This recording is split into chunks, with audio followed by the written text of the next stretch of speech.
서울의 한 지하철역 입구. 여기 한국으로 여행 온 스웨덴 여성이 황홀하다는 표정을 지으며 정신없이 뛰어가고 있습니다. 그녀는 미친 사람처럼 소리를 지르며 길 한복판에서 춤까지 추기 시작했는데요. 그런데 바로 그 순간 두 팔이 움직이지 않는다며 구급차를 불러달라고 울부짖다가 곧 실신해버리고 맙니다. 약 10분 뒤 한국인 남성이 돈은 언제 갚을 거냐고 말하는 소리에 깨어나게 된 그녀는 두 손을 싹싹 빌면서 어쩔 줄 몰라 하는데요. 과연 외국인 여성은 한국의 지하철역 입구에서 무슨 일을 겪은 것일까요? 안녕하세요. 저는 스웨덴의 수도인 스톡홀름에서 여성 환경미화원으로 일하고 있는 레베카 크롬버그라고 합니다. 고되고 힘든 일이지만 고등학교밖에 졸업하지 못했기 때문에 제가 할 수 있는 일은 이것밖에 없었는데요. 무려 5년 동안 스톡홀름 길거리를 쓸고 닦던 저는 얼마 전 환경미화원 동료들과 마트에서 재미로 참여한 경품 이벤트에 당첨되어 해외여행 기회를 얻게 되었습니다. 하지만 아쉽게도 1등이 아닌 2등에 당첨되어서 선진국 미국 대신 어쩔 수 없이 가난한 나라인 한국행 티켓과 가이드 이용권을 받게 되었는데요. 평소 환경미화원 일을 할 때 중국 사람들이 길거리에 음식물 쓰레기를 마구 버리고 가는 모습을 많이 봤기 때문에 같은 아시아인인 한국인들은 더하면 더할 거라는 생각밖엔 들지 않았습니다.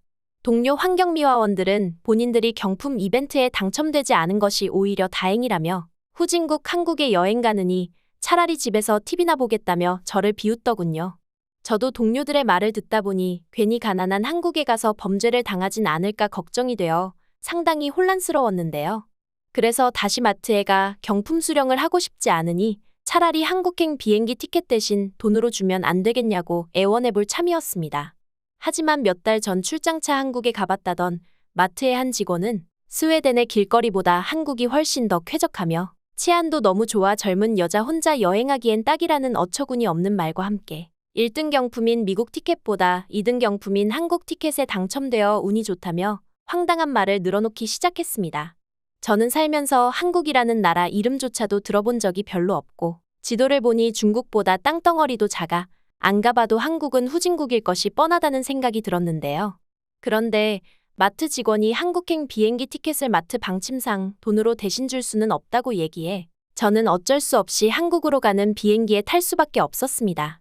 비행기 안에서도 한국이 마피아 조직 같은 범죄자들의 소굴은 아닐지 지갑을 소매치기 당하는 것은 아닌지 걱정이 되어 수십 시간의 비행시간 동안 한 번도 눈을 붙이지 못한 채 한국 땅을 밟게 되었습니다. 그런데 한국의 인천공항이라는 곳에 도착했을 때 저는 제 인생 전체가 부정당하는 기분이더군요. 이상하게도 한국인들은 신났다는 듯이 일제히 한 곳으로 뛰어가기 시작했는데요. 저는 제 눈앞에 보이는 충격적인 광경에 도저히 숨이 쉬어지지를 않았습니다. 한국에는 공항까지 태워다주는 최신식 전기버스가 운영되고 있다는 사실에 큰 충격을 받을 수밖에 없었습니다. 버스 티켓은 어디에서 사야 하는지 계속 주위를 두리번거리는 저에게 한 한국인은 노머니라며 돈을 내지 않아도 괜찮다는 제스처를 취해 보였습니다. 스웨덴에서 이렇게 고급스러운 전기버스를 10분이라도 타고 가려면 티켓 요금은 물론 버스 안내원에게 팁이라도 얼마 얹어서 줘야 하는데 난생 처음 겪은 한국에서는 이 모든 서비스가 저와 같은 외국인에게도 무료로 제공되고 있다는 생각에 그만 할 말을 잃어버리고 말았습니다. 특히 충격적이었던 것은 한국인들은 이런 고급진 무료 서비스가 당연하다는 듯이 아무도 새치기하지 않고 차례차례 조용히 버스에 올라탔다는 사실입니다.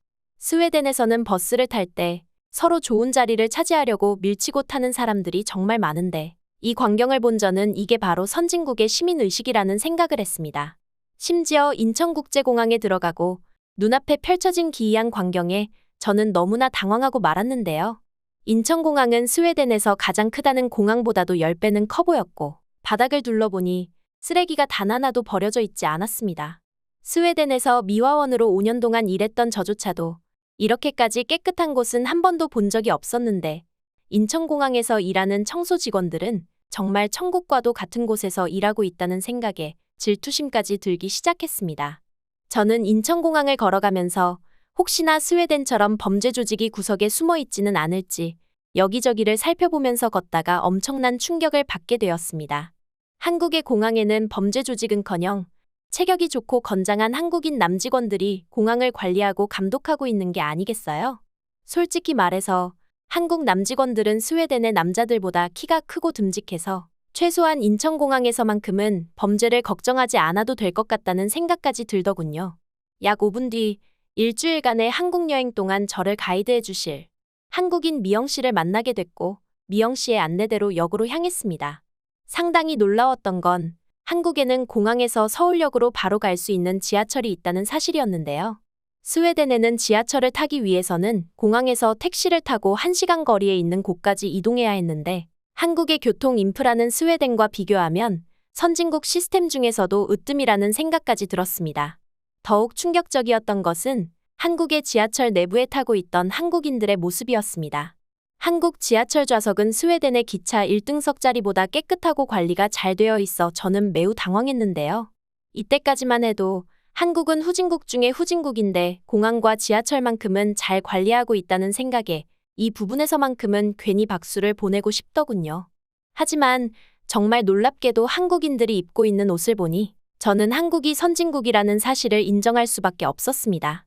스웨덴에서는 저처럼 모두가 똑같은 옷을 3일에서 5일 정도는 입어 소매 부분이 닳거나 해져 있는 경우가 많은데 충격적이게도 한국인들이 입고 있는 옷은 깔끔하다 못해 은은한 향기까지 나고 있는 게 아니겠어요? 한국인들의 청결한 옷을 보다 제 옷을 보니 너무도 부끄러운 마음에 저는 자꾸만 소매 부분을 꼬깃꼬깃 접어 숨기고 싶은 마음이 간절했습니다. 이런 저의 모습을 본 미영 씨는 미영 씨가 살고 있는 집에 잠시 들러 제가 입을 만한 깨끗한 한국 옷을 빌려주겠다고 했는데요. 약 10분 뒤 지하철에서 내려 미영 씨가 살고 있는 아파트 단지에 도착한 저는 엄청난 충격을 받을 수밖에 없었습니다. 아파트 단지의 아름다운 조경은 물론이고 아파트 엘리베이터는 스웨덴의 호텔 엘리베이터보다도 더 고급스럽고 안정적으로 운행되고 있었는데요.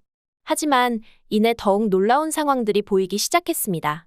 미영 씨가 혼자 살고 있다던 집은 스웨덴에서도 상류층이 산다던 주택 내부보다 더 크고 경치도 좋고 가구나 인테리어도 정말 비싸 보였기에 저는 천국이 있다면 이런 곳이 아닐까라는 생각에 진짜 후진국은 한국이 아니라 스웨덴이라는 사실을 받아들일 수밖에 없었습니다. 약 3분 뒤 미영 씨가 들고 온 옷을 깨끗하게 갈아입고 다시 1층으로 내려가려 했는데 미영 씨는 옅은 미소를 지으며 지하 1층 버튼을 누르는 게 아니겠어요? 저는 순수하고 착해 보이는 한국인 미영 씨가 사실은 지하에 저를 데리고 가 범죄 조직에게 넘겨버리는 건 아닌지 식은땀이 나기 시작했습니다. 그런데 충격적이게도 엘리베이터 문이 열리자 아파트 지하와 곧바로 연결된 지하철역이 눈앞에 펼쳐져 저는 그만 기겁해버리고 말았습니다. 미영 씨는 한국은 아파트 지하에 지하철역이 연결되어 있는 경우가 많고 미영 씨보다 더 잘 사는 한국인들이 많은데 그런 한국인들이 사는 아파트 지하에는 수영장이나 볼링장까지 있다는 충격적인 사실을 전해주더군요. 제가 본 미영 씨의 집도 스웨덴 부자들이 사는 거주 공간보다 좋은데 미영 씨보다 잘 사는 한국인들도 많다는 사실에 저는 큰 충격을 받고 말았습니다. 명동역에 도착해 지하철 계단을 올라가자 소나기가 미친 듯이 쏟아져 내리고 있었는데요. 바로 그 순간이었습니다. 우산이 없는 한국인 여고생들이 급하게 저희가 있는 지하철역으로 전력 질주하는 모습을 보고 한국 고등학생들은 우산을 살 돈이 없을 만큼 가난한가라는 생각이 들더군요. 하지만 뒤이어 우산을 쓰고 유유히 걸어오는 다른 한국 여고생의 모습을 보고 뭔가 잘못되었다는 것을 직감할 수밖에 없었습니다.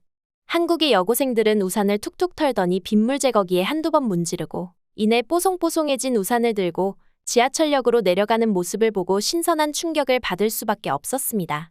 저는 스웨덴에서 미화원으로 일할 때 빗물을 청소하느라 허리 디스크까지 생기고 힘들었던 기억이 나서 스웨덴은 왜 이런 빗물 제거기 하나 설치해 줄 수 없는지 원망스러운 마음과 배신감까지 들더군요.